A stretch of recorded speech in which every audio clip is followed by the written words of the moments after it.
This is the Simply Love Jesus podcast, where we explore life and faith through the lens of one question, which is, what does it mean to simply love Jesus? My name is Caleb, and I'm joined with my co-hosts, Griffin, Micah, and Jacob. Yo. All right, well, it's a day. It's a day where the coronavirus has not completely ruined our schedule, and we're just going to have to move and groove and do what we can with what we have, but that's okay. So we finally had some time to sit down together and record. And so that being said, man, it's been a while since I talked to you guys. How are you all doing? Been good. Finding ways to try and stay a little busy with schoolwork and working out and stuff and all that. So been good. Yeah. That's good, because how is Texas being affected by this whole virus? Yeah, it's kind of like the same with the whole world. Like all the restaurants are like drive-through or carry-out only. Grocery stores and like Home Depot are like the only places open to walk into. So, yeah. Micah, what about you, man? What have you been up to? Dude, a lot of schoolwork. Pretty busy with that, but it's almost over, so just got a couple finals left. Been writing some papers for school, playing some Xbox, hanging out with family, just chilling. So it's been good. Fun. That's good. That's good. Me and Griffin, we just recorded a really quick episode the other day, and because we were at the parking lot in Canes, so we were like, hey, we're sitting out here in the parking lot. We have our mic. What a better place to record. So I decided to make it part of the trend of you have the coffee cast, the waffle cast, and now the parking lot cast. Is that what you're gonna title it? Yeah, I already posted it. It's already titled. Oh, you already posted it? Yeah, that's what it's titled, as the parking lot cast. I like it. In this podcast, we talk about different issues around life or faith, and we talk about it through the lens of a question that God put on my heart. And that question was, what does it mean to simply love Jesus? And so I believe that loving Jesus is simple. I believe it's hard. I don't believe it's easy, but I believe it is simple. I believe loving Jesus is not complicated. I believe it will require a lot of us. It will be difficult, and it will be the hardest thing we've ever done. In fact, it will require all of our life and all of our soul and all of our strength, but it is the greatest decision we can make. And in fact, it's very simple when you take a look and take a step back and look at all that Jesus asked us to do. And so we are just all about talking about what that looks like. How does an idea of making loving Jesus simple, how does that affect the way that I handle my relationships, my friendships, my work, my whatever, like the way every little area of life or faith can be affected and changed and clarified through the process of asking this question. And so that's what this podcast is about. And so we've done all sorts of different episodes. We've done episodes on pornography, which is now like one of our most listened to episodes, which is hilarious because the episode's simply titled Porn. That's it. Like sex nothing sells. else. The one episode that you're not like creative about. Yeah, that's all it's called, and that's like our third most listened to episode. And we have other episodes where we talk about dating, we talked about money, we've talked about rest, and we've talked about just all sorts of different things. But every so often, we want to go into a series, and that's where we just take multiple episodes and specifically talk about one subject. And today, this series is all going to be about leadership. And leadership is something that we all experience at some level. Everyone at some level is a leader. Everyone at some level is leading someone, whether they know it or not. And it's important that we understand what it truly means to be a good leader. What does it mean to inhabit qualities of leadership? Being a leader is not what everyone thinks it is. Being leader is not just being in charge. It's so much more than that. And so for the next couple episodes, we're going to be diving into the topic of leadership. And so we hope that you enjoy it. The music that we use in our podcast episodes is provided to us by Chill Hop Music. And, they just all they ask is that we give them some credit. And so we thank them so much for that. And that being said, we'll get back to you guys in a second. We're going to start our whole conversation around leadership. So see you soon.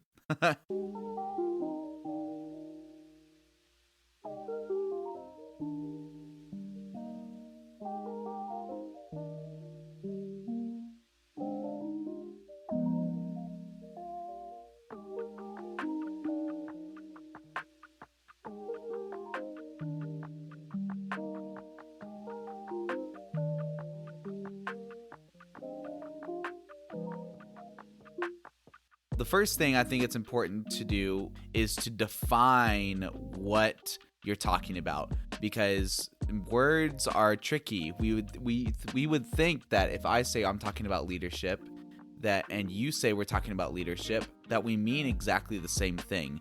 But you would be surprised more often than not how different a conversation can be the moment that you define what it is that you're talking about.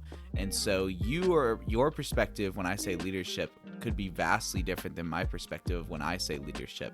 And so that being said, we want to just take a moment and define leadership. So to you guys, what is leadership, or what is a leader? When I think of a leader, I think of someone that instructs and leads and guides other people. I'd say like leader is somebody who there's different types in my opinion. I think there's some leaders who lead by example, where they might not necessarily be in charge of a group, but they still kind of lead in what they do. So they do everything to the best of their ability. They're hardworking. They set a good example. They're always doing the right thing. They have integrity and stuff. So I'd say a big part of a leader is their integrity, what they're doing when no one's looking, not necessarily just what they're doing when they're on a stage and everyone's watching them, but just in all aspects of their life, how much integrity they have. I'd say that's the main aspect I'm looking at when I look at a leader. Yeah, I definitely agree. A lot of it goes into leading by example and how you're acting when no one's looking or when everybody's looking. Emphasis on the when no one's looking, because that's when it counts, really. No one's holding you accountable. A leader is someone who paves the way. A leader is someone who paves the way. And so leadership is the quality of being able to pave the way for others. And I word it that way because at first I wanted to say a leader is someone who has followers, like a leader is someone who is following them, but that's not always true. I think there's many examples of people who were leaders, but they didn't necessarily gather a large following. I think, a simple the guy who stacked chairs on a Sunday can be a leader. The guy who mops the floors can be a leader. I believe simply leadership is someone who, through their example, is paving a path. I don't know if maybe that's the right way I want to word it. In the moment, it sounds right in my head, but I think that's a really interesting view on what a leader is, because I've never thought that a leader could be a leader without followers. That's a really interesting perspective. I mean, when you think of leaders, there's like I said, there's good and bad leaders. Some of the best leaders our world's ever seen have been bad leaders. Where people, you take a class in school, the most influential. Yeah, you take a class in school, everyone will tell you that Adolf Hitler is one of the best leaders that there ever's been.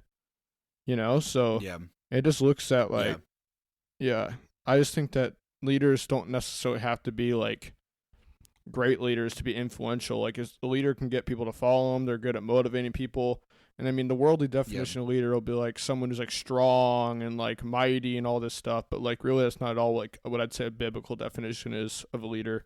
Because I'd say David was one of the best biblical leaders. And when he takes on Goliath, no one thought of him as a leader. He was just kind of a scrawny little kid that was brave and stuff. So it really depends. Well, I would just say the Bible contains the greatest example of leadership. I would try to remove the term biblical leadership. Yeah. Because now you've subcategorized it to only people in the Bible. Whereas I take it larger than that. I would say not only do you have great examples of leader in the Bible, I believe the Bible has the greatest examples of leadership in general. Oh, absolutely. Not just, Michael made a great point when he said that Adolf Hitler was a great leader. Now, is that a leader for evil or good? That's clearly a leader of evil, but still a leader nonetheless. You can lead people to directions of evil or lead them to a direction of good, but the reality, and that's why I chose the idea of like leadership is the quality of paving the path for others.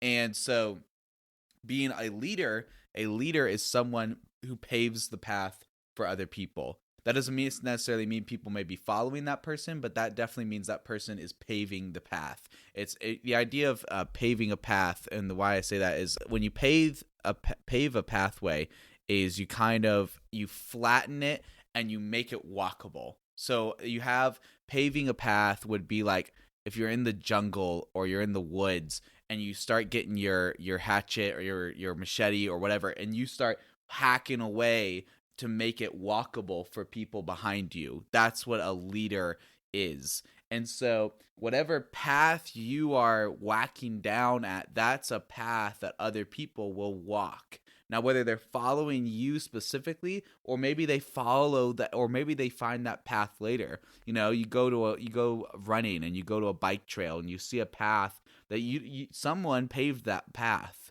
Someone before you paved that path and you simply chose to walk it. Caleb, I think it's super funny, dude, because ever since we started doing this podcast, I've noticed these like little things that I kind of disagree with you about. And I say this because I think it brings good conversation to the podcast. Yeah. But I just don't know if you can be a leader if you don't have followers. Why do you think that? Because I don't know. I've never thought of it that way. And whenever you think, like, what do you think of when you see a leader? You see, or even one person behind, one person in front and a bunch of people in back, right? And it's like, yeah, it's in the name, like you're leading other people, but like, what if there's no other people there? Well, think about this. When Jesus was being tried for crucifixion, were people following him anymore? Yes, I would say he was. Well, I think his disciples were. Nope. Nope, they were not. Every single person abandoned him. His disciples abandoned him. Everyone. And when he was on the trial, on the stands, what did every person in the crowd shout? I agree with that, but crucify him. They should. But so what? So they crucified him, and yet still in that moment was he being a leader? Yes, because what was he there to do? He was suffering on our behalf. Why? To set an example for us that we ought to do for one another. Exactly. That's what I wanted to point out. I was just going to say that. I think that they're very similar things, but I think there's a difference between being an example and leading others. No, and being I don't think there's a difference at all, because if you're still, that's so interesting. You're setting an example, but he's setting the example. Why was he setting the example? With the expectation that others should also walk the way that he walked. So it's like you are a leader is someone leadership is something that you do regardless whether people are watching you or walking behind you or not. It is just something that you do. There's a one-liner right there. Yeah, but I'd say, but Jesus tells his disciples not to follow him though anymore. Like he literally tells them to leave him. Though. When? That's the thing. When he goes to pray. Like when he says, like when he goes to pray, and then like when they first come to arrest him, and the one slices the guy's ear off. He's like, no, like, and he heals him, and he basically says like, leave me. He doesn't tell him to leave them. They abandoned him. He was upset with them because they kept falling asleep when he was praying. Because he asked them to come. Yeah, but don't a couple of them go with him, and that's when Peter denies him? But don't the other ones not deny him? No, when the guards came and got him, they all ran away scared for their life. Mark 14. Wasn't it because they thought that they would be captured? Yeah, they thought they were all gonna. Well, they didn't know what to do. But in Mark chapter 14, it literally says in verse 50. So Jesus asked them, "Am I some dangerous revolutionary that you come with swords and clubs to arrest me? Why didn't you arrest me in the temple? I was there among you teaching every day, but these things are happening to fulfill what the scriptures said about me." And it says, then all the disciples deserted him and ran away.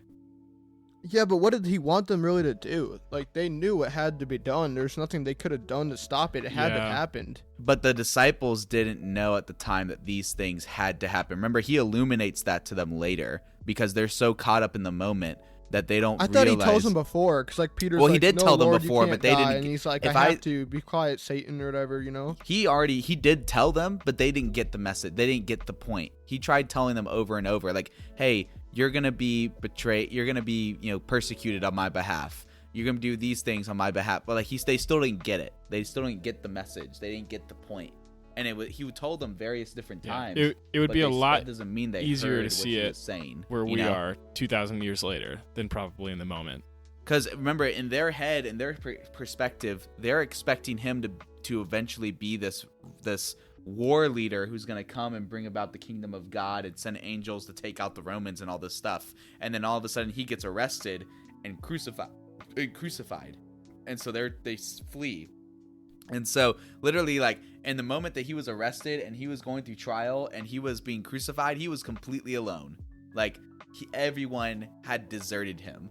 And yet he was still a leader. Leadership is not something that is just given to you. It is something that you must choose and actively decide to be, is to be a leader in whatever you do.